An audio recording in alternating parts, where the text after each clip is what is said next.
I grew up in a small, unassuming house that on the surface seemed like any other, but from a very young age I knew our home was different. I could see things that others couldn't, and it wasn't just the imaginary friends of a child's mind. I saw spirits, shadowy figures that lurked in the corners of our rooms and hallways. They were always there, flickering in and out of my vision, moving just beyond the edge of the light. It started when I was about 3 years old. At first, I thought everyone could see them. I would point to the dark shapes standing in the corners and ask my parents who they were. My mother would laugh nervously, brushing off my questions as childish imagination. But as I grew older, the figures became more defined and more frequent. They appeared during the day in the bright sunlight, and at night when the house was cloaked in darkness. I remember walking down the hallway, feeling a cold shiver run down my spine as I passed by one of these entities. They didn't move much, just stood there, watching. I could never make out any details. They were always just dark, featureless silhouettes. Yet, despite their ominous presence, I wasn't afraid, not at first. They seemed almost benign, as if they were simply observing the world from another dimension. However, there was one figure that stood out from the rest. While most of the spirits stayed in the background, this one was different. It felt different. Its presence was heavier, more intense. It often appeared in my bedroom, standing by the window or in the far corner, always watching, always waiting. Unlike the others, it felt malevolent, and its gaze seemed to pierce through me, filling me with an unease I couldn't shake. One evening, as I lay in bed staring at the ceiling, I noticed the air had grown colder. The familiar silhouette stood by my window, more defined than ever. Its form was darker, almost solid, and I could see the faint outline of pointed ears on its head. It didn't move, but I could feel its eyes on me, a tangible weight pressing down on my chest. I squeezed my eyes shut, hoping it would go away, but when I opened them, it was still there, closer this time, almost pressing against the glass. These encounters continued, each one more terrifying than the last. My parents continued to dismiss my stories, telling me it was just a phase, a product of an overactive imagination. But I knew what I saw. The spirits were real, and the malevolent figure by the window was more than just a ghost. It was a nightmare come to life. The night that changed everything was burned into my memory with terrifying clarity. I was 5 years old, lying in my small bed, staring at the pale glow of the moonlight filtering through my bedroom window. Sleep had eluded me, and I was lost in the thoughts typical of a child, wandering about the world, imagining fantastical adventures. The room was silent, save for the occasional creak of the old house settling. It was then, out of the corner of my eye, that I saw it. A movement, subtle yet distinct, near the window. At first I thought it was a trick of the light, perhaps a tree branch swaying in the wind. But as I focused, I realized it was something far more sinister. Standing just outside the window was a figure, unlike any I had seen before. This wasn't one of the familiar, shadowy spirits that haunted my house. No, this was something different, something much worse. The figure was tall and dark, almost blending into the night. But what set it apart were its ears, long and pointed, reminiscent of some grotesque caricature of a fairy tale creature.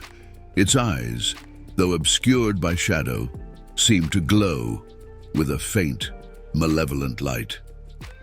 It stood there unmoving, just staring at me.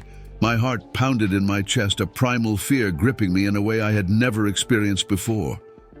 I wanted to scream, to call out for my parents, but my voice seemed caught in my throat.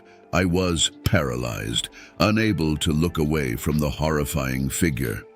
Minutes passed, though they felt like hours, and the creature continued its silent vigil.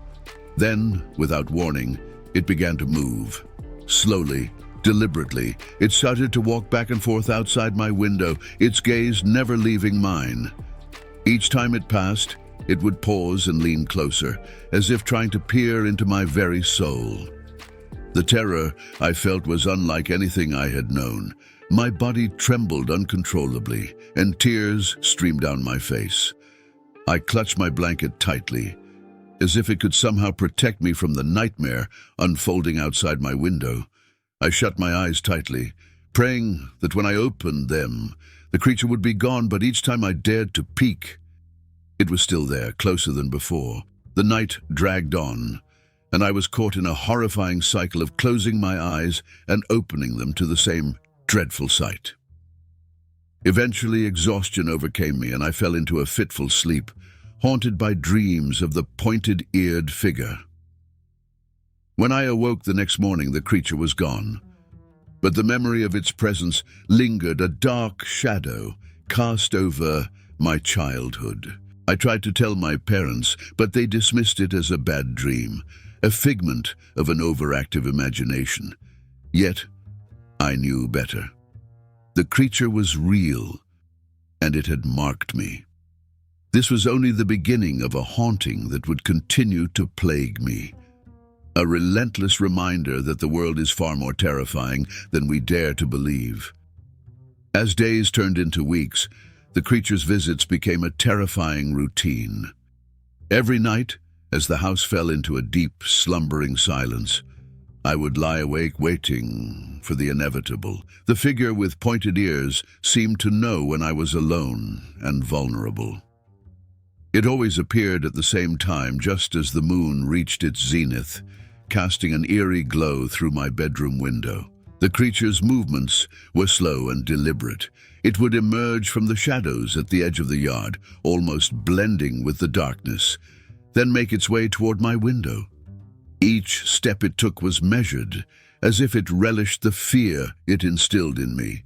When it reached the window, it would pause, its eyes, those faintly glowing orbs, fixated on me. I felt as if it were trying to communicate, though no words were ever spoken. Its presence was a language of terror, each look and movement conveying a message of pure malevolence. Some nights it would simply stand there, staring at me for what felt like hours. Other nights it would pace back and forth, its gaze never leaving mine. The most terrifying nights were when it would press its face against the glass, its pointed ears silhouetted against the moonlight, its eyes burning into mine with a chilling intensity. I could see the outline of its features more clearly then, a gaunt, angular face, almost skeletal, with a mouth twisted into a perpetual sneer. I tried everything to keep the creature at bay. I covered the window with blankets and sheets, hoping to block its view. But it seemed to know I was hiding and would scratch at the glass, the sound like nails on a chalkboard, sending shivers down my spine. I placed toys and furniture against the window, creating a barricade. But the creature's gaze penetrated through the obstacles, undeterred.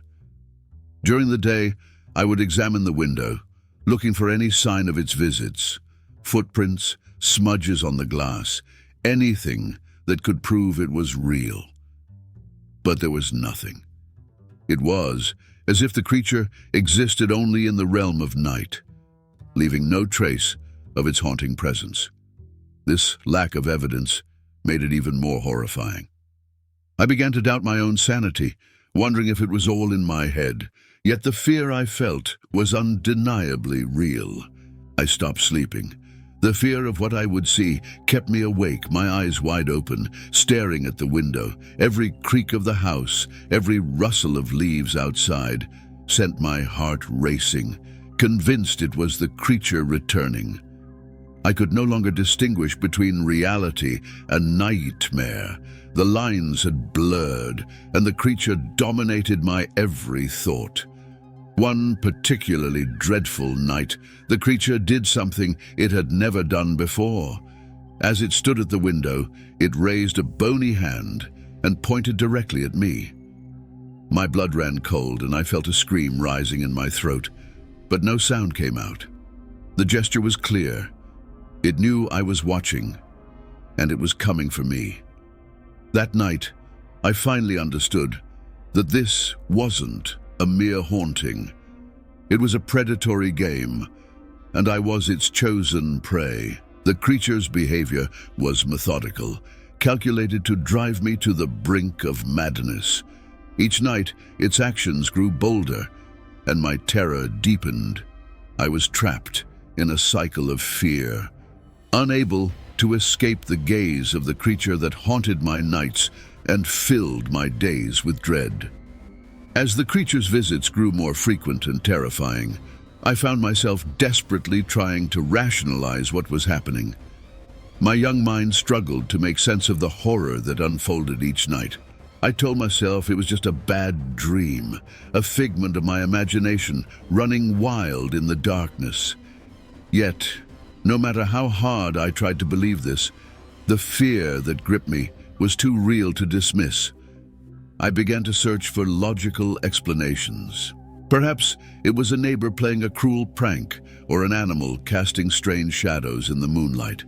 I even considered that I might be sleepwalking, seeing things that weren't there. But each time the creature appeared, those explanations crumbled under the weight of the terror it brought with it. The pointed ears, the glowing eyes, the malevolent presence. It was all too vivid, too consistent to be a mere illusion. During the day, I would scrutinize my window, looking for any clue that might explain the creature's existence. I examined the yard for footprints, checked the window pane for smudges, and even asked my parents if they had seen anything unusual. But there was nothing. The creature left no trace of its presence, as if it were a ghost that existed solely to haunt me. My parents grew increasingly frustrated with my questions and fears, insisting that I was letting my imagination get the better of me. They reassured me that our house was safe, that there were no monsters lurking outside my window. But their words did little to comfort me. Night after night, the creature returned, shattering any hope I had of rationalizing it away. I tried to convince myself that it couldn't hurt me, that it was just a figment of my mind. But the fear was too powerful, too overwhelming to ignore. The creature's gaze felt tangible, like icy fingers gripping my soul, and its presence was a constant reminder that I was never truly alone. In a desperate attempt to find some semblance of control, I began to develop rituals to protect myself. I would line up my stuffed animals along the window ledge as if their presence could ward off the creature. I would leave a nightlight on, hoping that the soft glow would keep the shadows at bay. I even whispered prayers, pleading for the creature to leave me alone, but none of it worked. The creature continued to appear, unaffected by my efforts. The rational part of my mind knew that what I was experiencing couldn't be real. There had to be a logical explanation, something that would make the nightmare go away. But each night, as the creature reappeared, I felt my sanity slipping away. The line between reality and nightmare had blurred, and I was trapped in a waking horror that I couldn't escape. My attempts to rationalize the creature's existence only deepened my isolation. I felt alone in my fear, unable to make anyone understand the terror I was experiencing. My parents' dismissals, my friends' laughter when I confided in them, all served to reinforce the sense that I was facing this horror on my own. The creature had not only invaded my nights, but had also stolen the comfort of daylight, leaving me in a perpetual state of dread. In my heart, I knew that the creature was real, that it was more than just a product of a child's imagination. But without any evidence, without anyone to believe me, I was left to face the horror alone. And with each passing night, as the creature's visits grew more intense, I realized that the true terror lay not in the creature itself, but in the fear that I would never escape its grasp. Desperation drove me to seek help, hoping that someone could offer an explanation or a solution to the horror I faced each night. I confided in my parents again, this time with more urgency, describing the creature's pointed ears and glowing eyes, its unnerving behavior, and how it seemed to target me specifically. They listened with furrowed brows, exchanged worried glances, but ultimately their response was the same. It was just a nightmare, a figment of my imagination.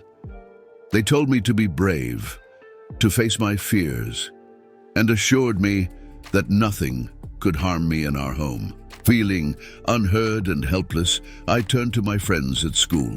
During recess, I cautiously shared my story, hoping that someone might understand or have experienced something similar. But my friends only laughed, treating it as an elaborate tale meant to spook them. They teased me, calling me a scaredy cat, and telling me to stop watching horror movies before bed. The rejection stung, deepening my isolation and making me question my own sanity. I even approached our kindly old neighbor, Mrs. Hargrove, who was known for her vast knowledge of local folklore and ghost stories. She listened attentively, her eyes widening with concern as I recounted my encounters. She told me tales of spirits and creatures that roam the night, of coups and hauntings that plague certain homes. She gave me a small charm, a simple string of beads, and instructed me to hang it by my window, claiming it would ward off evil spirits. I clung to her words, hoping that perhaps her charm would provide some protection. That night, I hung the charm by my window, feeling a faint glimmer of hope.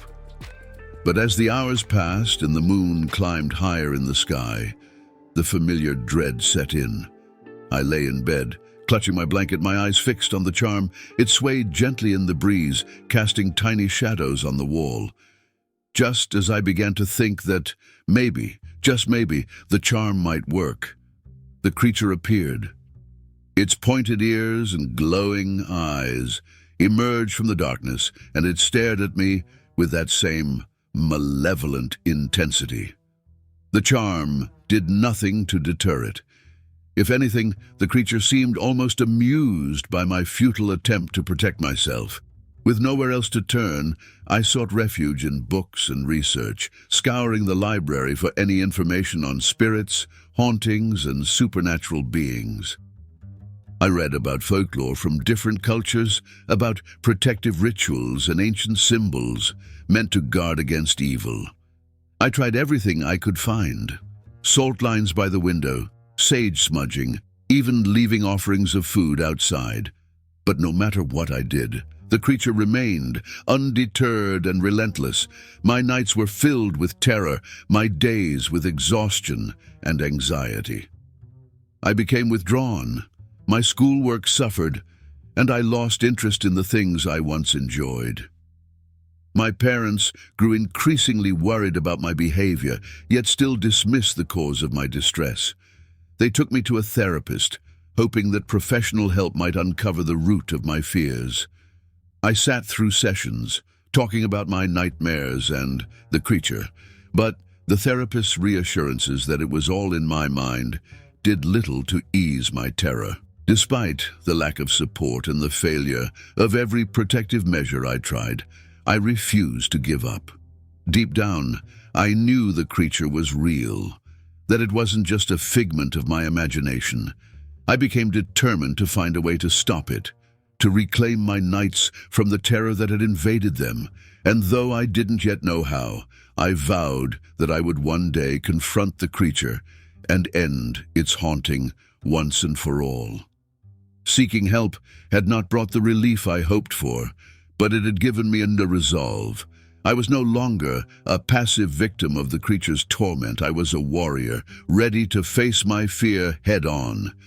The creature might have been a nightmare made flesh, but I was determined to find a way to banish it from my life forever. The climax of my childhood terror arrived on a stormy night that remains seared in my memory. I was 7 years old, and the sense of dread had become a familiar, unwelcome companion. The wind howled outside, rattling the windows, and rain lashed against the house, creating an atmosphere ripe for fear. Despite the tumultuous weather, I felt a strange calmness, convincing myself that the creature wouldn't appear in such a storm. I was wrong.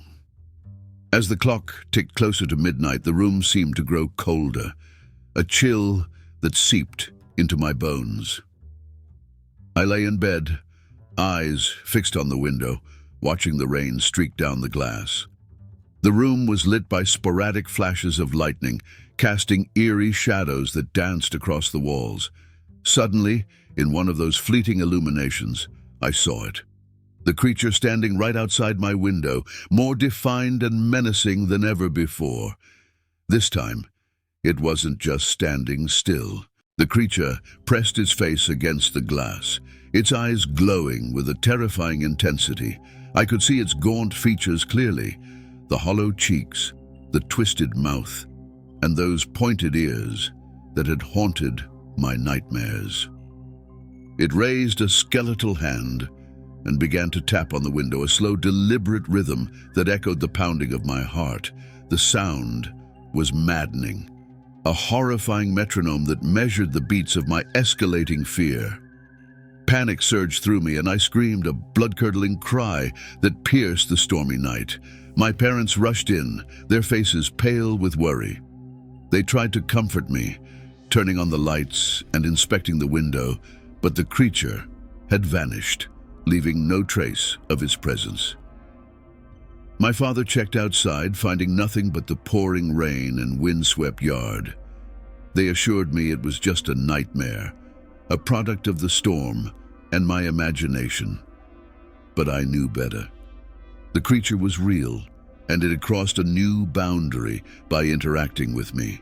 That night marked a turning point. The creature's behavior grew bolder, more aggressive. It no longer stayed outside the window. It began to infiltrate my dreams, merging the lines between sleep and waking life. In my dreams, it would chase me through endless corridors, its twisted face always inches away from mine, its skeletal fingers reaching out to grab me. I would wake up screaming, drenched in sweat, my heart racing as if I had truly been running for my life.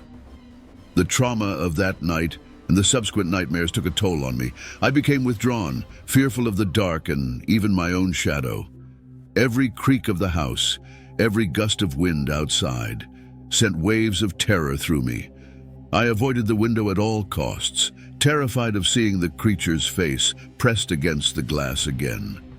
My grades slipped, and I stopped playing with friends, isolating myself in a cocoon of fear and anxiety.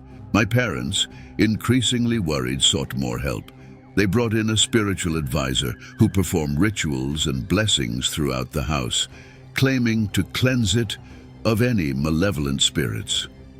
I watched as he chanted and waved incense, feeling a flicker of hope that maybe this time the creature would be banished. But the very next night, as the storm raged on, the creature returned, more menacing than ever. Its persistence shattered any hope I had of finding relief through external means. In those darkest moments, I realized that the creature fed off my fear. It thrived on the terror it instilled in me, growing stronger with each scream and every moment of panic. The only way to fight it was to confront it, to face my fear head-on. It was a daunting thought for a child, but I knew that if I didn't stand up to the creature, it would haunt me forever. Summoning every ounce of courage, I decided to confront the creature the next time it appeared. I would no longer hide under the covers or scream for my parents. I would face it, demand answers, and show it that I was no longer afraid. That resolution became my shield, a fragile but growing sense of empowerment that I clung to in the face of unimaginable terror. The next encounter would be different, I promised myself. I would be ready. The creature had terrorized me for too long, and it was time to end the nightmare. The encounter on that stormy night left an indelible mark on my psyche, shaping my life in ways that I couldn't fully comprehend at the time. The creature's visits, though less frequent, never truly stopped, and the trauma it inflicted lingered long after its physical presence had faded. I carried the fear with me, a shadow that clung to my every step, whispering reminders of the horrors I had faced. In the immediate aftermath, my parents continued to dismiss my experiences as nightmares, a phase I would eventually outgrow. They were sympathetic, but ultimately convinced that their reassurances and the passing of time would heal my wounds. However, the creature's imprint was far deeper than they could understand. Its eyes, those glowing orbs of malevolence, haunted my dreams, turning sleep into a battleground where I fought to maintain my sanity. Daytime offered no reprieve. I developed an aversion to windows, especially at night. The sight of my own reflection in the glass often triggered a panic, as I half expected to see the creature's face peering back at me from the darkness. I kept my curtains drawn at all times, creating a cocoon of artificial light that I hoped would keep the shadows at bay. My room became a fortress, fortified against an enemy only I believed in. Social interactions became strained. The fear had changed me, making it difficult to relate to my peers who lived in a world free of such horrors. I envied their carefree existence, their ability to sleep peacefully and walk past windows without a second thought. I became quiet, withdrawn, preferring the safety of solitude over the risk of sharing my truth and facing ridicule. My grades suffered, and my teachers expressed concern, but I was too consumed by my fear to care. The impact on my mental health was profound. Anxiety became a constant companion, its grip tightening with every unexplained noise or flicker of shadow. I jumped at the slightest sounds, my heart racing as if preparing for another encounter with the creature. I developed a habit of checking and rechecking locks, ensuring that every door and window was secure. Rationally, I knew these actions offered no real protection, but they provided a semblance of control in an otherwise uncontrollable situation. As I grew older, I sought answers in books and online forums, delving into the paranormal in search of an explanation. I read about similar experiences, people who had encountered shadow figures and otherworldly beings. Their stories mirrored mine, offering a strange comfort in knowing I wasn't alone. Yet, no amount of research could explain the creature with the pointed ears and glowing eyes.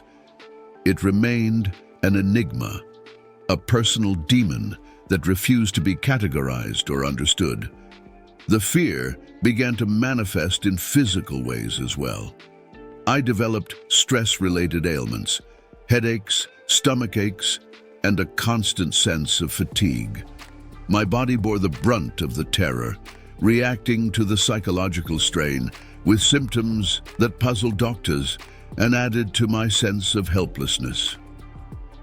I was prescribed medications and therapies, but nothing seemed to touch the root of my fear. It wasn't until I reached my late teens that I began to reclaim some semblance of normalcy.